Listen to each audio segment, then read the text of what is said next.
Shalom Aleichem, this is Rabbi Kovacs, and Mishnah Yomi continues in Bava Kama, chapter 4, Mishnayot Beit and Gimel 2 and 3 today. Shor Shehu Muad Lemino, a shor, an ox, or any animal that is muad, that is warned, has been warned 3 times, as we mentioned before, that it caused damage already 3 times. Now it has the status of muad, warned. The owner has to be very careful, but it's warned lemino, to the same species. It only attacks other oxen, or a cat that only attacks other cats. Eino muad l'sheino mino, but that cat doesn't attack dogs.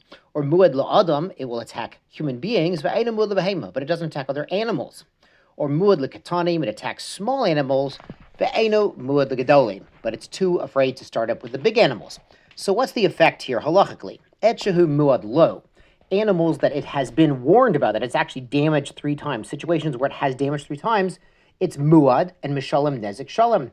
Ve'che'eno muad lo, and situations where it has not been warned, for instance, the cat that always attacks other cats and never goats, and then all of a sudden it starts up with a goat, mishalem chatzi nezek. It's still tam for that actual situation and pays half damages.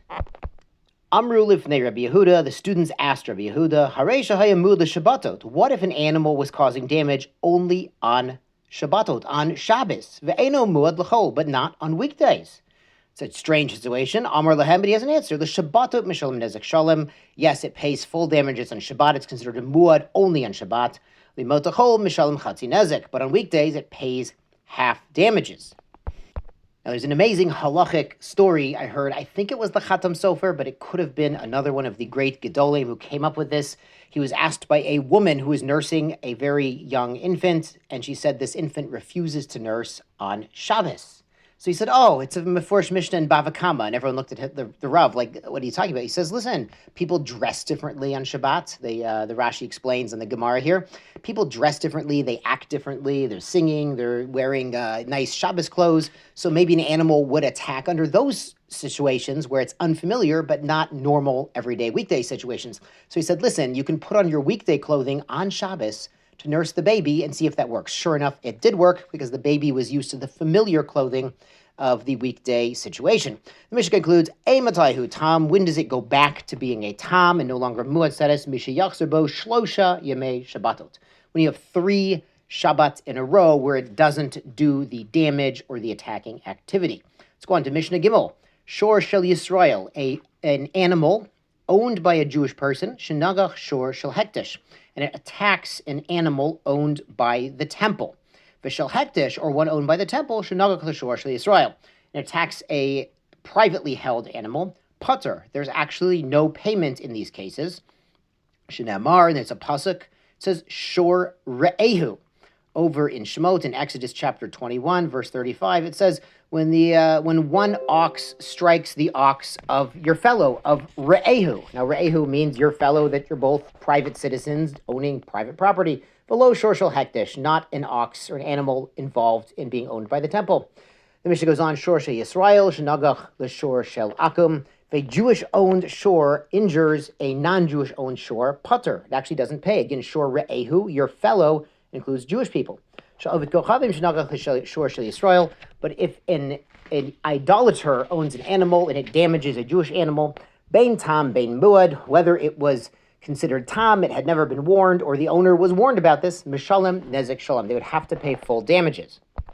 And the Mefarshim point out there's actually also a public policy reason for this, is that back then, in many legal situations, in many social situations, the non-Jews let their animals run wild and damage whoever and whatever, and under their legal system, they often did not have to pay.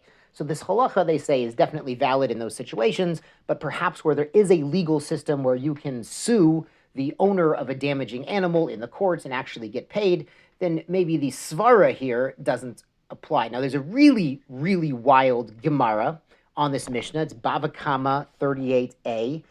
And what happened was the Romans sent 2 high-ranking officers to the sages. And they said, you have to teach your Torah. And, under duress, the monarchy, the most powerful superpower of the globe, is sending their high officials and saying, you have to tell us your Torah now. So the sages actually taught these 2 Romans the Torah. And not only that, but the Gemara says it's really amazing that they learned it 3 times. They learned it, they repeated it, and they repeated it again for the third time. So if the Romans who aren't even Jewish can repeat it 3 times and do review, then we really have an obligation to do reviewing of our learning, the Daf, the Mishnah, the Chumash, anything. It's really an obligation. Anyway, what the Romans said when they left, when they learned all the Torah, they said, we see your entire Torah is true, it's consistent, it's perfect, but there's this one halacha we don't like, and that's when the ox or the animal of a Jew attacks and injures the animal of a non-Jew, then the Jew is exempt from paying. They didn't like that halacha. And then they said, it's based on the drasha, Re'ehu. If Re'ehu is Davka, it's Lav Davka. So these Romans were really learning Torah and reviewing it. Anyway, they made a miracle that the Romans forgot on the way home all the drashas, so it didn't come out and get reported to the government, and they didn't have animosity from the government. Now, it's really wild that the Romans would send investigators to see what the Jews are teaching, and it reminds us of Onkelos. Onkelos the Ger was the nephew of the Roman Caesar, and he became Jewish, and they sent officers to get him back, to have him come back to Rome and stop being and stop being Jewish, stop learning Torah. It's a Gemara in Avodah Zarah 11a. The soldiers and the officers kept trying to bring him back, and he talked them into converting to Judaism as well, and eventually they gave up on him.